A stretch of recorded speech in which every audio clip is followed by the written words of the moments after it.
Hello, I'm Katie. This did originally start off as a podcast that I was going to call the Dead Parents Society. And I spoke to my brothers about it. In full credit to my brother Russell, it was his idea. And then I realised that there's more to grief than just my dead parents. And also there was like 5 other podcasts with the same name. And the inability to get us all together. That is also true. So, ergo, it has evolved into That Grief Relief Podcast. And here we are, episode 1. Woo! Cheer. Woo. Okay. Stop saying It's really bad. That's not a good start for a podcast, Me is or it? you? I'm talking to myself. Yet. Okay, episode 1. And my very, very first guest is my little baby brother. Which, if you see the video, I'm the exact opposite. Yeah. If you look at YouTube, total opposite. It's Oliver Page. You've cheered yourself. Yeah. How do you feel about that? Great. Okay, that's fair Champion enough. yourself. So we have to explain, first of all, Oliver Page, obviously different surnames. Yep. So we are half brother and sister, same mum, different dad, Yep. but both dead. All dead. Yeah. Yeah, a lot of death. A lot of death. A lot of death. And my dad is dead, but we'll discuss that in another episode. Just in case you didn't get it, my dad is also dead. Yeah. Yeah. Both called Steve too. Strange. Which was always a weird one. So yeah, I just want to let's have a quick chat about how, like, why did this podcast first come around? Was because you, me, and our older brother Russell, we dealt with grief in a really slightly unusual. We thought it was slightly unusual, but perhaps not as unusual as we thought. Does that make sense? Basically, we crack a lot of jokes. We make everything very light-hearted. Well, you and I did. Russell, that's Russell true. dealt with it very differently. Yeah, so at the beginning. I'd say, yeah, it's a very different. Russell's getting there now. Yeah. Well, let's say now, a few years ago. You know, maybe, it was about a few years ago when if Russell made a dead mum joke, I would text you. I'd be like, Russell made a dead mum joke. Like, he's really progressing. Not saying we got over it straight away. No, we didn't. At all. Tell me the story about, or tell the lovely listeners about the story about, unfortunately, how our dear old mother left us. Yeah, so... And she wasn't even old. Back in, May 2010? Yeah. End of May 2010. I'm mumming now, look at that. It's contagious. There you go, done it again. So I came home from... We both used to work, actually, Mum and I, in a care home before I went to university. Mum used to work nights. I used to work days and nights, but I was working an evening shift that day. And funnily enough, it was a Friday night. Okay. And I remember that because I remember going into the handover at the end of the shift, and they said, I'll see you tomorrow morning. And I went, what? Oh, right, you don't work Saturdays. No, I didn't want to be working Saturday morning. I wanted to go out. It was Friday night. I'm 18. Oh, you're 18, right? Yeah. Okay, yeah. So course, yeah. I was like, fine, all right, so I'll go home, I won't go out tonight. And lucky I didn't, in hindsight. Yeah. So I was at home, and it was maybe 10:30. I remember it was quite... For Mum, it would have been very early evening, because Mum used to work nights. She never used to sleep. She used to just smoke fags and drink tea and avoid sleeping, or just not sleep. And I was on the phone to my girlfriend at the time, and I heard Mum come up to bed. I thought, that's really strange, because, as you know... she just never used to really sleep. All Mum did was play mahjong, smoke cigarettes. Sorry, there's context to that, sorry. But what is that? I know, if you used to click 2 tiles and that didn't match, it would just go, sorry. No? I don't remember that at all. I remember... And when you used to win, and it used to go, congratulations! No, I don't remember that. If you don't know what mahjong is, either it's like it's like pairs, isn't it? Yeah. Chinese version of pairs. 3D. It's mad. Oh, it was. So ahead of its time. Because Mum, sorry, I've totally interrupted. No, but random. There was also a Christmas tree, a Christmas version with baubles. It was all very strange. Mum loved it. She did love it. Because she would come home from working a night shift at whatever time, 8 o'clock in the morning. Yeah. And then, so you lived in was it Edwardian or Victorian house? I don't know. I should know that. I did. So we sold it now. Yeah, Thanks, it's Mum. true. I did. Whoops. Anyway, there was a built-in cupboard at the back, and she put in shelves and stuff, and had a full desktop. and a full ashtray. Yeah. And she used And they were big ashtrays as well. yeah, weren't they? It was and mental. you know, you don't remember that episode of Eastenders where that person killed that person with an ashtray? No. Dot Cotton? It's not Dot Cotton, but well guessed. Oh, sorry, I just nearly pulled my microphone off the table. That was dodgy. No, it wasn't Dot Cotton. Who was it? Who killed? It was Martin Kemp's character. As soon as you said that, I just want to go, gold! Reggie Gray. No idea. Right, okay. I digress. So, Mum used to smoke a lot of cigarettes playing mahjong. Sorry, so carry on. So yes, 10:30 was early for her to go She to came bed. up really, Right, really okay. early, and I thought, that's weird, but whatever, I'm on the phone to my girlfriend. And at 18, I didn't care. I don't know what I'm trying to say there. No, I know what you're trying to say because I didn't care Mum was going to bed early. Yeah, I you thought, tried to make out that you were a cool 18-year-old I was not that cool. didn't care. That you weren't cool. You were a lovely, lovely young man. So anyway, I still am a lovely, slightly older man. Yeah, but not many people are lovely at 18. We're missing the point here. Anyway, right, yeah, we can edit this. So I heard her come up and, didn't think anything of it. And then she called me in. She used the intercom. We had intercom at home. So she phoned. What? Yeah, no, do you not know? You know, he's intercom one was downstairs. Anyway, I digress. Yeah, she phoned me on the intercom. Was like, I'm not feeling very well. So I was like, all right, fine. I genuinely have never heard that before. She was having a heart attack, so no, that's fine. I know. Sorry, spoiler alert.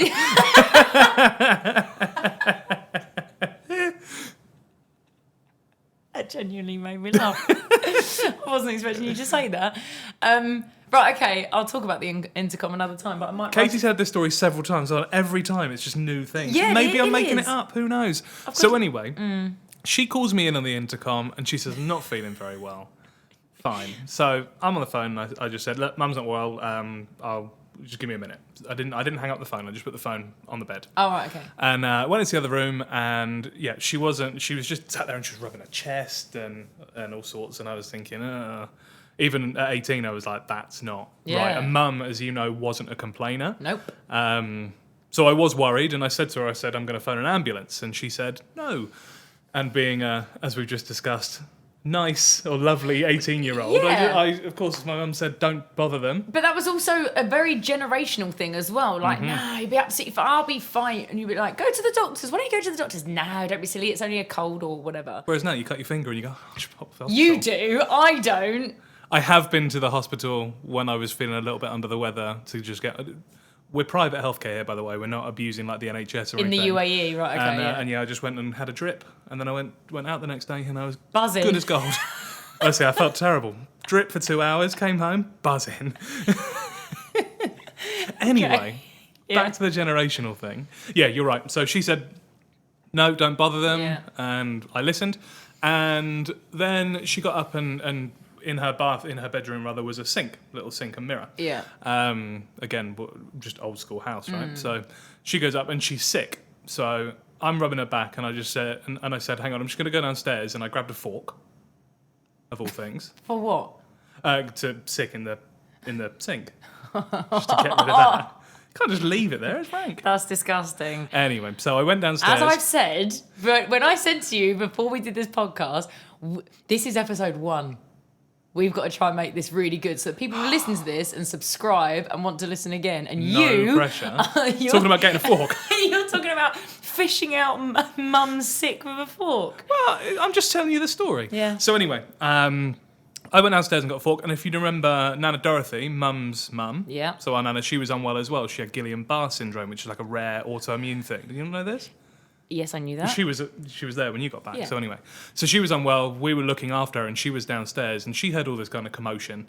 And I just ran downstairs, got a fork, said, "Oh, it's all fine," and went back up. As you do, yeah. And then I went back in, and I just said, "Give me 1 second. I'm just on the phone in the other room, so I'm just going to hang it up." So I go back into the other room. Oh, you said that to Mum? Yes. You were going to go and hang up on your girlfriend? Yep. Okay. So I said, no, and off I went. She said, "Look, Mum's not very well. I'll call you back in a bit."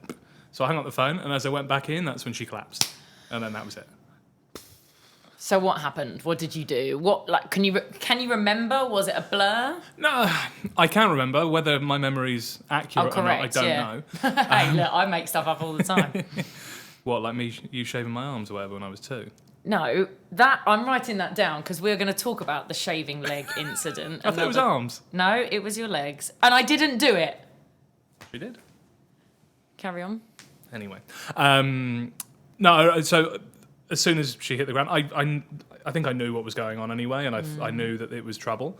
Got on the phone, 999, had the woman on the other end of the phone. She was amazing. And she was saying, I had to pull her eyes back, and you could tell she wasn't there. And then I had, fingers down the throat, making sure her tongue was out, and then CPR until they arrived, and they were there really quick. You did CPR? Yeah. I swear, you're either... I'm first aid trained. Well, was. I know, was then. but like you say, I've heard this story a number of times, and every single time there's a different element. So either you're rubbish at telling stories... which you know is true. Which is true. Or you're just embellishing every Or I'm just fully taking it to the max. And then a dragon flew in and... Anyway. Yes. A dragon didn't fly. No, in. okay, fine, yeah. Yeah. So, mum's on the floor. Yep. You've called the ambulance. Yep. They were there pretty sharpish. Yeah, I remember I just shouted down to Nana Dorothy, who could barely move at the time, just to open the front door so they could get in, and then... And she didn't even know what was going on. She heard the commotion, so she obviously knew that something was going on. I think she knew as well. And then, all I remember is they came flying in, and I just left the room, and I just went outside. Like, outside. That was it. Yeah, I heard, now whether I've got this wrong, that you were walking up and down the street, like, shouting and kicking wheelie bins. I probably was. I don't remember that. No. I think that's a fair reaction. Yeah, oh, absolutely. Yeah. Yeah, no, I don't remember that. And the I remember ambulance, being upset. Was she pronounced dead in the house? No. No, so they worked on it. I have no frame of reference for time, for a period of time in the house. And then they took her to the hospital. And the last kind of thing I remember seeing, because I think the last time I saw her was in that room. But then saying that, I think I might have seen her being put into the ambulance. So again, it's all quite hazy. It was, just over 10 years ago. Yeah. And then I got to go in the doctor's car. No, sorry, I'm so sorry. I just thought about the dragon, and it really made me laugh. and then a dragon. So I got to go in the doctor's car, and I remember actually the doctor who was driving actually was talking to me in the car, and he was like, "Are you okay?" And I don't remember that part of the conversation, but then he was saying, "You've got to understand that your mum is very, very unwell." Yeah. Like they were managing me. at that point. Yeah, very clever. So I was, again, emotionally at that point, I was really quite numb. Numb. That's a really good way of explaining it, because in a later episode I'll tell sort of my side of the story as well, because I was in Beirut randomly. Same thing. Of course. Yeah, of course I was in Beirut. Numb is probably the right feeling. Yeah, so... And you didn't see her in the hospital or anything like that? No, I refused to. Yeah. I refused to, and afterwards as well, which I probably would change now, but I'm older, so it's a different thing. So and then got to the hospital, and then I'd had to phone. I don't know when I phoned you. I don't know when I phoned Russell. I have no recollection of that at all. All I know is I kept on hanging up on you. I phoned my aunt, Auntie Jane. She lived about an hour and a half away. Yeah. And then I remember being at the hospital, and then people just kind of arriving from various places. Obviously, you two were out here in Dubai. Yeah. So this was Beirut. obviously in the UK. Oh, sorry, you were in Beirut, of course. We're very multicultural. And that was kind of it, really. And I remember just being in the hospital and going through all these very strange emotions, from like laughing to like being, what's that? I don't even know the word I'm looking for. Solemn? No, uncontrollable. Just crying and what's what I'm looking for? Hysterical. Thank you. Spider. We'll edit that out. We will not. Spider. But you didn't. And again, wasn't there a point? I'm sure you've said this to me where you didn't cry, as in like, or you haven't cried since. Or No. It was when I was told. So they would come in and they were saying, we're going to give it 10 minutes, 20 minutes more, I don't know, whatever it was. They couldn't get a heart restarted. And then just time was obviously going, and like, we all knew, I think. It was just kind of waiting for it. And they came in and told me, she's gone. And I just had nothing.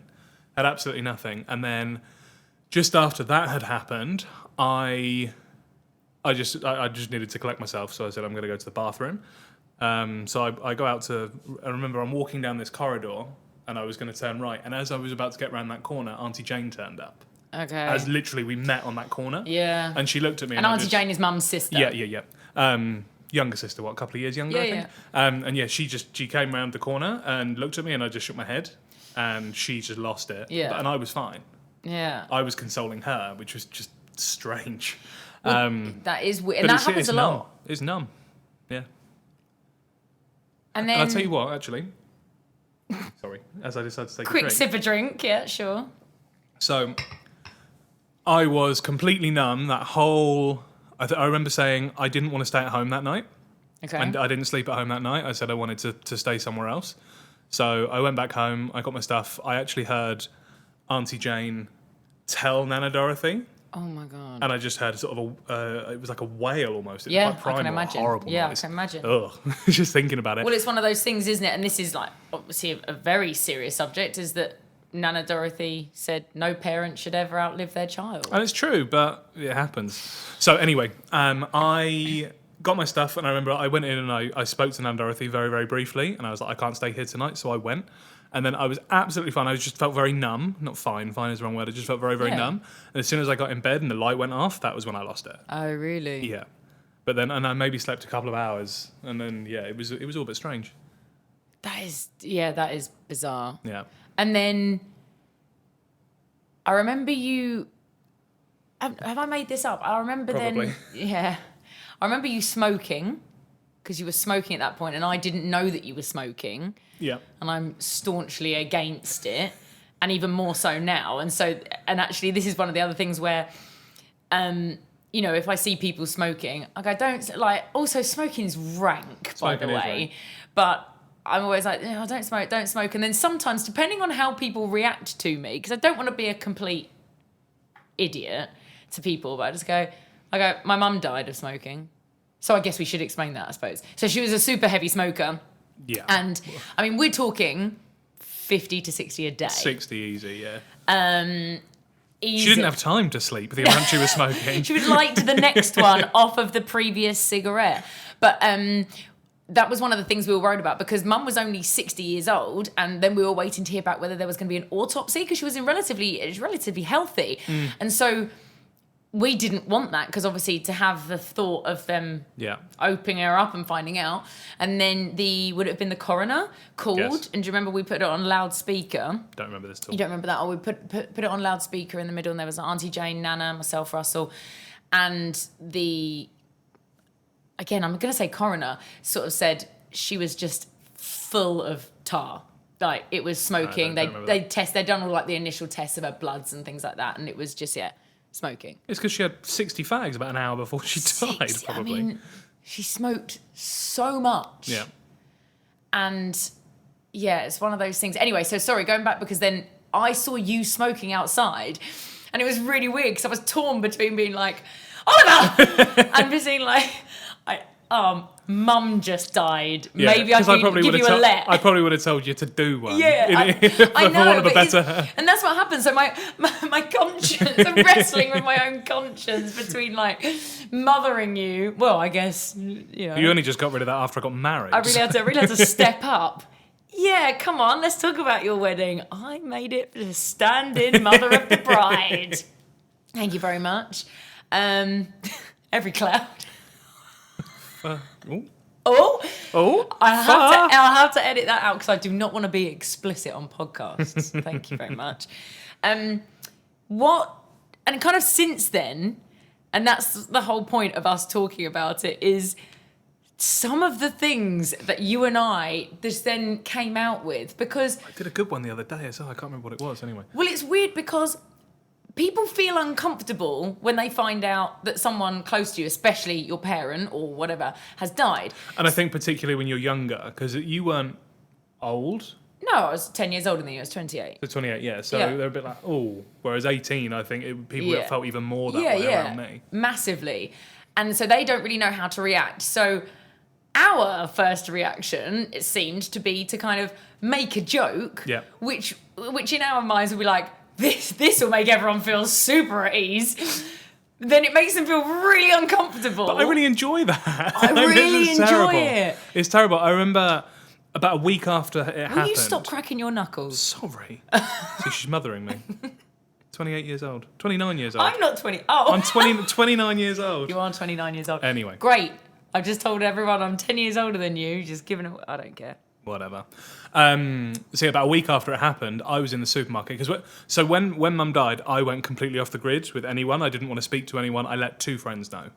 Oh really? I let Matt and Doug know. That was it. Yeah, obviously. No one else knew. I didn't want them to know. I didn't want to speak to anyone about it because I was trying to get my head around it. Process it yourself. Yeah, absolutely. Okay, yeah.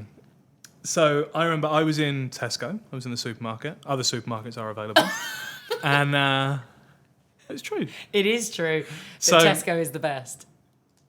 Other supermarkets are also considered the best. Right. Lidl. Maybe not. So anyway, yeah. So I was at the supermarket, Tesco's, and I bumped into a friend of mine, Jake, and his dad, Andy, and they came up and, oh, how are you, mate? Yeah, la, la, la. And they said, yeah, how are you? And I went, not great. I can't remember what I said. I just kind of literally out of the blue. I said, no, everything's all right. And I just went, my mum died last week, and they were just like, what? And I could just see their faces. They were just like they did not know what to do or say. But I didn't know what else to say. I just kind of threw it out there. And I kind of, I think at that moment I realised I really enjoyed other people's Reactions. just awkwardness You git. and the panic. But yeah, and then I think for me, and I think it's the same for you, or we know it's the same for you, you and I, was just to make light of it, because what was the point in being sad about it? It's a... Yeah, and there's, again, this is another really important thing that I always want to bring in, is there's no right or wrong way. No. So if you are sad and you are taking everything very seriously, of course that's absolutely fine. You've lost your... And it's not even always about death, and that's something else I'm going to talk about with grief, because you don't just grieve over death, there's grieving for loads of other things. But this is about our dead parents, so give us this for now. That's certainly the way that we've dealt with it, because, again, ironically, life's too short to not have a bit of a laugh about it. Mum would have had a laugh about it. And I think by not doing it, for me personally, I think it would have just made it a lot worse. Yeah. Because then I'd probably self-loathe and feel hard done by and say the world's against me. Whereas by not doing that, I was able to take it and almost use it as a positive, because for me, it made me grow up a lot very quickly. Yeah, massively. And I think even people now, when they meet me, generally they're shocked at how old I am. Actually, most people ask us when we go out together, This does my head in. who's the oldest out of me and Oliver? I'm 10 years younger. Ridiculous. Yeah, but you've had Botox. And? Well, I haven't. No, I know. That's not the point. Shout out Dr. Rory. I wish I got a discount. Do you reckon get sponsored? I could do with some, actually. Look. What if we get Dr. Rory to sponsor the potty? Let's get it done. Can you do a quick voiceover? For? Dr. Rory's clinic. Now? Sure. Dr. Rory. New faces. Now. I don't know. That's very good. Thanks. Really impressed. Thanks. Don't take my job.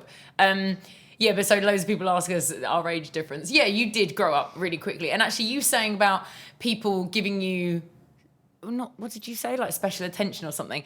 This is a story that I have told everyone, and then it wasn't until 2-3 weeks ago I found out that it's not true. Which one? There's loads. Yeah, there's loads, including...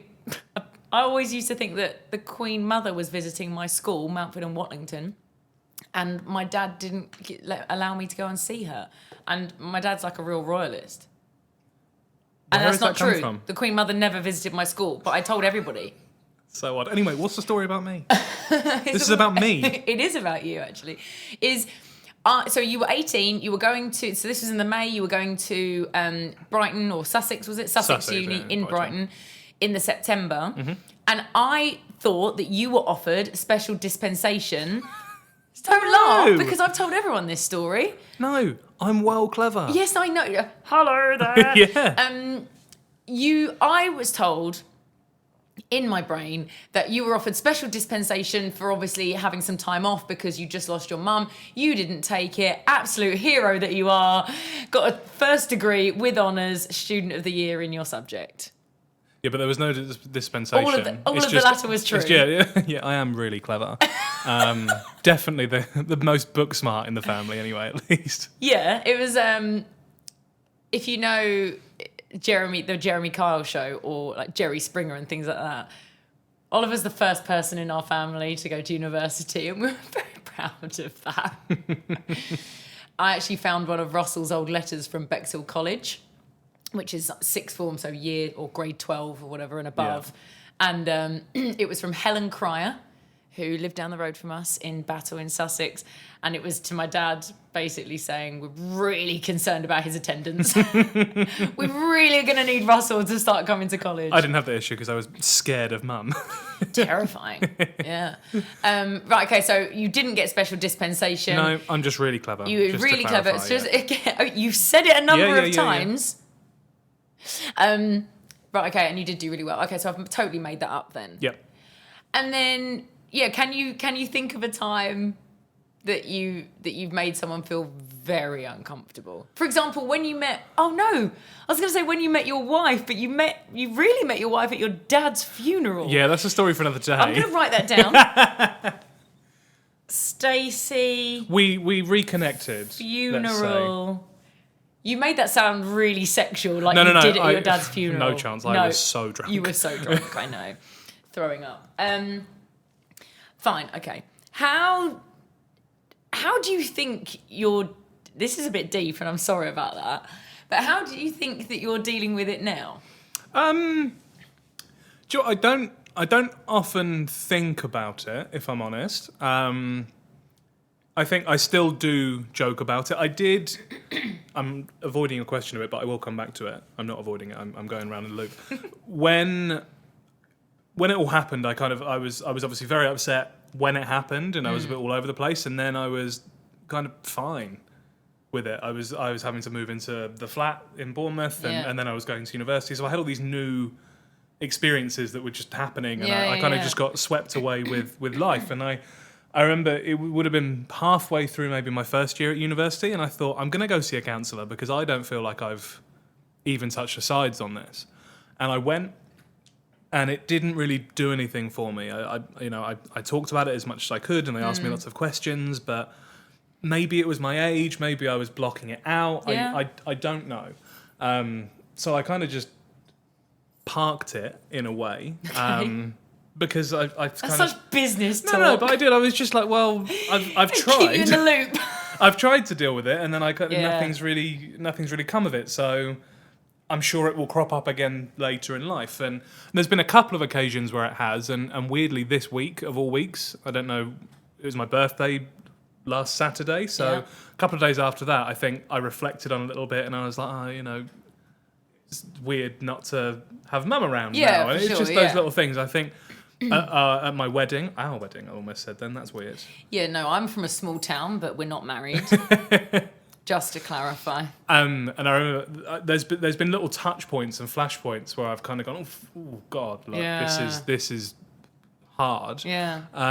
But even with stand-in mother of the bride. Yeah. Groom. I wasn't taking Karen's place. Right. So I think. I don't know if I've dealt with it. I don't know if I will ever fully deal with it. Weirdly, your dad, not my dad, your dad said something to me once, and he said to me, he went, he was like, son, I'll tell you something. And you know what he was like. I do. He was my dad. How funny that. And he said to me, you can take it if you lose your dad, but when you lose your mum, you only lose your mum once, obviously. And I can't remember what he said, but he basically said that's hard. Yeah. People don't really. Obviously, people will grieve for their father, but there's something. Maybe it's from a man. I don't know. From his perspective, he just said that's a tough one. Yeah. I don't really know. All in all. Do you think you would benefit from seeing a counsellor now? Because I don't know if you saw. Did you see my stories on Instagram recently where I was speaking openly about a counsellor? No, I don't really go No, on I know, Instagram. that's true. You were influencing at one point, but then you stopped. For about 3 days. Yeah. It's great. So basically, a friend of mine, Anna Roberts, posted on stories talking about how we're not IKEA flat pack furniture. We don't come with instructions, etc. So, to go and see counsellors or therapists or healers, there's nothing wrong with that. And so I see a counsellor, but I didn't see a grief counsellor until 4 years after Dad died. So that would have 6 been years. 6 years after Mum died. And it was the best thing I could have ever done. Yeah, and again, it's not something I don't think I've maybe I have avoided it. I don't know. I don't think I have. Sorry, the cat is now going crazy. Carry on. But yeah, I just haven't really taken that step. But I just don't think I need it. I think if there are times when I felt it was affecting me, then I would. And I did actually a couple of years ago. I did investigate it a little bit, and then. Nothing. The cat is sitting directly behind you. Looks like she's going to pounce on you. Yeah, she doesn't like me. That is true. She doesn't like many people. So I remember I did investigate a couple of years ago because I was just feeling just generally a bit low, and I was thinking, do I need to just speak to someone professional just to kind of figure out if there's a link to that or whatever it might be? Yeah. And I just bounced back. Yeah. So I just stopped that. But look, I don't think there's any. I feel there's been a shift in maybe the past 5 or 6 years, particularly in terms of the stigma attached to going to therapy or counsellors or a psychologist. Or all of these Massively, things. thank goodness. And I remember a friend of mine. This is probably 10 years ago, and she would have been similar age to me, 18, 19, 20, who clearly had some issues, anger issues. And I said to her, have you considered going to see someone to try and figure this out a little bit? And no, because then I'm crazy. Then that means I'm crazy. And maybe I was ahead of my time. I don't know. Full of wisdom. I was just saying, but that's not what it means. No. And I think there's been a big shift from that mentality to what we're I think where we are now. With especially a lot more about men's mental health, particularly. Hugely. And also, I think it's just it's talked about more, and I think the stigma's gone. And I would encourage people. I wouldn't say it's gone. No, it's going. Yeah, purely because of on my stories when I was saying it, I actually had quite a few people, and I'm going to talk about that in a later episode. A few people messaged me saying that they are seeing a counsellor but would never tell anybody. When Malcolm, I need to write that down actually because I need to talk about Malcolm. Isn't that a film? Anyway, carry on. He recommended to me because we're very similar. You shrug your shoulders and everything's fine. And he recommended that I see a counsellor. And my initial reaction was, what? I don't need to shrink. I'm not American.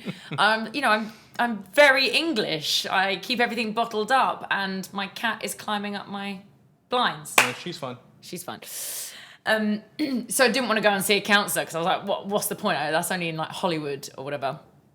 Anyway, how wrong was I? And it's been amazing. Yeah, and I think at any point, I think just even having someone that you can just talk to about anything with no fear of judgment, whether that's related to grief or anything, I don't think it matters because you can just go in and you can just say things without worrying about it. Safe space. Yeah. Like having a safe space is really important.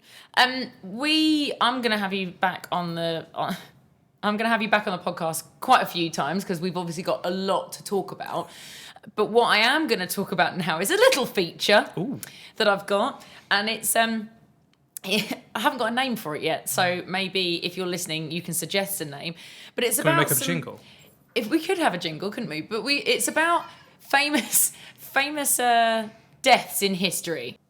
In July 1518, several people died of either heart attacks, strokes, or exhaustion during a dancing mania that occurred in Strasbourg in the former Holy Roman Empire. What is a dancing mania, I hear you cry? Dancing! Sorry, that's Germany. Is Strasbourg in Germany or Austria? Well, no, it says here, and it's on Wikipedia, so that must be true. Mm-hmm. It's in Strasbourg, Alsace. Or Alsace. Maybe I've done that thing where it's Versailles and Versace. But it's in the Holy Roman Empire. Was that like a medieval rave? They were yeah. they were a dancing pills? mania known as a dancing plague was a social phenomenon that occurred primarily in mainland Europe between the 14th and the 17th century. It involved groups of people dancing erratically, sometimes thousands at a time. The mania affected men, women, and children who danced until they collapsed from exhaustion. Well, I tell you what, with COVID-19, dancing mania could cause the same problem, couldn't it? It could. Imagine that. I want a dancing mania right now. I've really missed dancing mania. There's no consensus among modern day scholars as to the cause of dancing mania. There are some great pictures on there. Maybe I'll put it up on the Instagram. So that's our funny death. That's our funny death of the week. Like I said, I'm absolutely certain that there was someone in our family that was killed by a flying ghost while on a bike. What? Yeah, Hang on. I swear. I swear. This is something Mum said and it's just stuck. And again... Is that not... Or do turkeys fly? Was it a turkey? Do turkeys fly? Turkeys do fly. Maybe it was a flying turkey. What birds don't fly? Penguins. Emus? Is this a new feature? No, hang on, I better write this down. No, but isn't that like a legend? You've heard, a swan can break your arm, but you've never actually met anyone who's had their arm broken. I'm sure it was like mum's second cousins, brothers. I'm sure of it. And not just We'll killed ask Auntie Jane. Not just killed by a goose. They were killed by a goose whilst riding a bike. Well, they were riding a bike. They were riding the bike, or the goose was? I don't think the goose was riding the bike. Okay. It's just what you think of. Think Goose, from Aristocats. No. No? Oh, you should watch it. It's good. Oh, I can't remember it. Carry on. Anyway, yeah, no, I'm certain. Anyway, I'll think up some funny deaths and I'll let you know. If you or your family member has experienced a funny death, let us know. I will actually give you some social media details as well. Actually, what I was going to do at this point as well was read out emails and messages on social media. Mm-hmm. So this is episode 1, and we launched I say we, you didn't do anything. I launched the trailer this week and had amazing support and feedback. And thank you so much to everyone that reposted it and subscribed on Spotify and Google Podcasts and Apple Podcasts and whatever. So thank you. But this is a little shout out to a guy who I met when I was hosting the Dubai Canal Run the year before last. And his name on Instagram, his name is Moyo. Really, really nice guy from Manchester. He's a Man City supporter. Shame. That is a shame. Innit? And he sent me a screenshot of the podcast on Apple Podcasts. And he's put, I've subscribed and rated 5 stars. I'll write a fair and honest review after I've heard the first episode. All the best. Well, 5-star trailer. 5-star trailer, that is true. Go. But you can't really say fairer than that, can you? No pressure though. Yeah, episode 1, it's you. If you don't get 5 stars, I can only apologise. Slightly worrying. I mean, Man City are amazing. I just love what they do. That is so rubbish. I am going to move on as well. Further down in the series, I've been speaking to a lot of people about Instagram accounts that I've enjoyed and I've liked, and not necessarily that kind of got me through, but maybe have been of a similar ilk. Or I did say to our friend Giselle, just, any sort of accounts that make you laugh and make you happy. And I can't tell you the accounts that Giselle sent me. It's all like memes. Memes are on the Archbishop of Banterbury. There is an Instagram account that I follow, and it's called That Good Grief. And she's a lovely young lady, and she's also lost both her parents, and she speaks super openly about it, and it's just really nice. Get her on. I should get her on. Get her on. You're going to be my producer. Maybe. If you want to comment or send. So why am I saying us? Why am I including you in this? I have no idea. All me. Send me a message on Instagram. It's at That Grief Relief Podcast. On Twitter, annoyingly, it had to be different because you can only have a certain number of characters. So it's at Grief Relief Pod. Or you can send me an email, thatgriefreliefpodcast@gmail.com. I'm not really too sure there's a lot else to say. Don't forget to like and subscribe. Oh! Come on. I listen to a lot of podcasts. Okay, what else? Support can be found out. Yeah, I haven't actually got that yet, but I have got a list of things like if you have been affected by things. If you have been affected by anything that we've spoken about today, mahjong, cigarettes. Where is Mum? In Auntie Jane and Malcolm's garage. They've just moved, actually. She just moved to Worthing. Bognor. She now lives in Bognor. She is one lucky lady. She's lived in Dorset, Surrey. And she's not even in an urn. No, she moved to West Sussex, and now she's just down the road from I don't know what's Redcoats.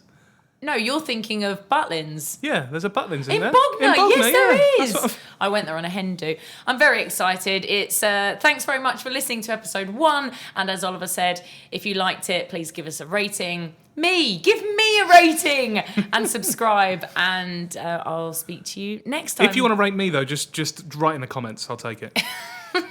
Say goodbye, Oliver. Goodbye, Oliver.